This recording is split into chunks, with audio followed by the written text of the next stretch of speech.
Sou peregrino aqui, em terra estranha estou. Bem-vindo ao podcast Estrangeiros e Peregrinos. A mensagem de hoje será apresentada por Tomás Guidari. É comum pessoas religiosas se apegarem a amuletos religiosos para se sentirem seguras quanto à sua salvação. Por exemplo, muita gente se apega ao fato de levar o nome de cristão, muita gente se apega também ao fato de frequentar uma igreja ou de conhecer minimamente a Bíblia, ou se apegam ao fato de levarem uma vida moralmente boa e correta, se apegam a essas questões para se sentirem seguras quanto à sua salvação. E muitas vezes pensam que, por serem religiosas, não passarão pelo julgamento, ou então passarão por um julgamento mais moderado, um julgamento mais leve, porque afinal de contas já são religiosas. E nós podemos ver isso ao longo da história da Bíblia. Por exemplo, Jeremias, no capítulo 7, versículo 4 ao 11. O Senhor critica o seu povo, porque cometiam toda sorte de vilezas e iniquidades, mas depois recorriam ao templo e pensavam: estamos seguros, porque estamos no templo do Senhor. Olha o que diz Jeremias capítulo 7, versículo 4 ao 11. O Senhor fala por meio do profeta Jeremias: Não confieis em palavras falsas, dizendo: templo do Senhor, templo do Senhor, templo do Senhor é este. Mas se deveras emendardes os vossos caminhos e as vossas obras, se deveras praticardes a justiça, cada um com seu próximo, se não oprimirdes o estrangeiro e o órfão e a viúva, nem derramardes sangue inocente neste lugar, nem andardes após outros deuses para vosso próprio mal, eu vos farei habitar neste lugar, na terra que dei a vossos pais, desde os tempos antigos e para sempre. Eis que vós confiais em palavras falsas, que para nada vos aproveitam. Que é isso? Furtais e matais, cometeis adultério e jurais falsamente, queimais incenso a Baal, e andais após outros deuses que não conheceis. E depois vindes e vos pondes diante de mim nesta casa que se chama pelo meu nome, e dizeis: estamos salvos. Sim, só para continuardes a praticar estas abominações. Será esta casa, que se chama pelo meu nome, um covil de salteadores aos vossos olhos? Eis que eu mesmo vi isto, diz o Senhor. Uma crítica aqui ao povo do Senhor, que pensava que o fato de adorarem no templo do Senhor desse permissão a eles de cometerem os seus pecados, viverem as suas vidas egoístas, pautadas nas suas paixões mundanas. E o Senhor até disse: será que este meu templo vai ser um covil de salteadores, de ladrões? Isto é, um refúgio para ladrões? Que era o que eles estavam fazendo. Viviam sua vida de ladrões, de adúlteros, de assassinos, mas se escondiam no templo do Senhor. Buscavam segurança no templo do Senhor. O Senhor disse: eu mesmo estou vendo o que vocês estão fazendo. E isso não vai trazer segurança a vocês. O amuleto do povo naquela altura era o templo do Senhor. Achavam que se faziam parte do templo, estavam seguros. No Novo Testamento, também se dirigindo aos judeus, em Romanos capítulo 2, do 17 ao 24, Paulo traça ali uma crítica a judeus que tinham como amuleto o fato de serem judeus, o fato de serem descendentes de Abraão. E pensavam que por isso poderiam viver suas vidas pecaminosas também, achando que estavam salvos porque eram filhos de Abraão. Olha o que Paulo escreveu em Romanos capítulo 2, versículo 17 a 24.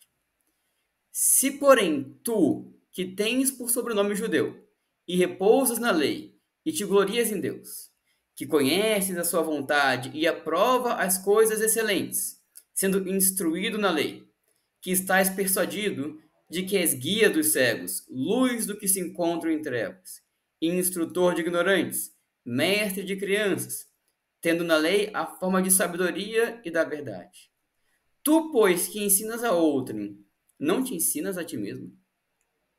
Tu que pregas que não se deve furtar, furtas? Dizes que não se deve cometer adultério e o cometes?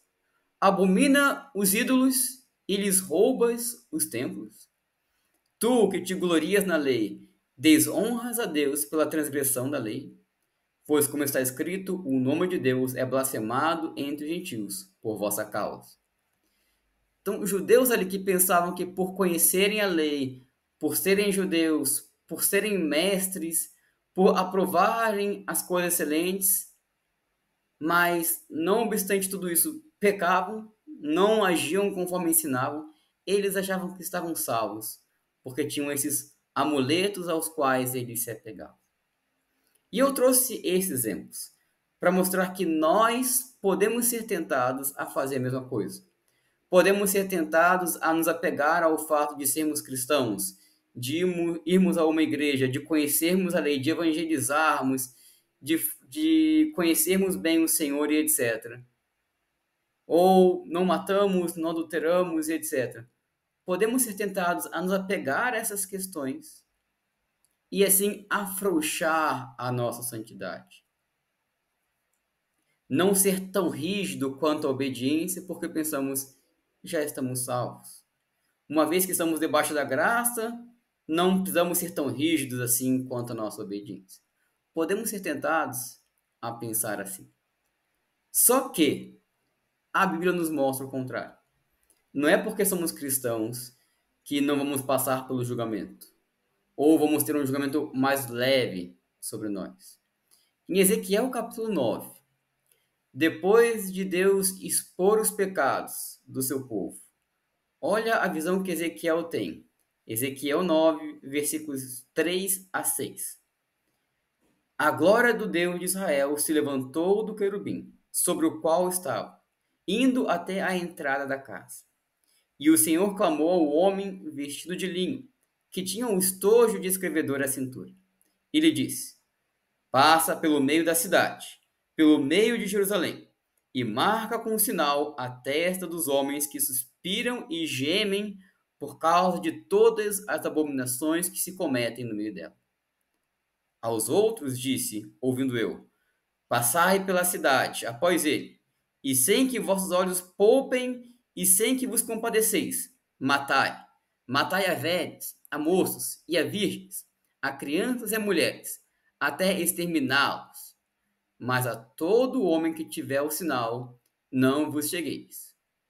Começai pelo meu santuário. Então, numa época em que o povo estava sendo castigado pelo Senhor por causa de vários pecados, inclusive a idolatria, Deus envia o seu povo ao cativeiro na Babilônia. E aqui Ezequiel tem uma visão do julgamento de Deus sobre o seu próprio povo. Ele manda esse anjo na frente e marcar aqueles que estavam se lamentando e se angustiando por causa do pecado, porque esses seriam poupados da morte.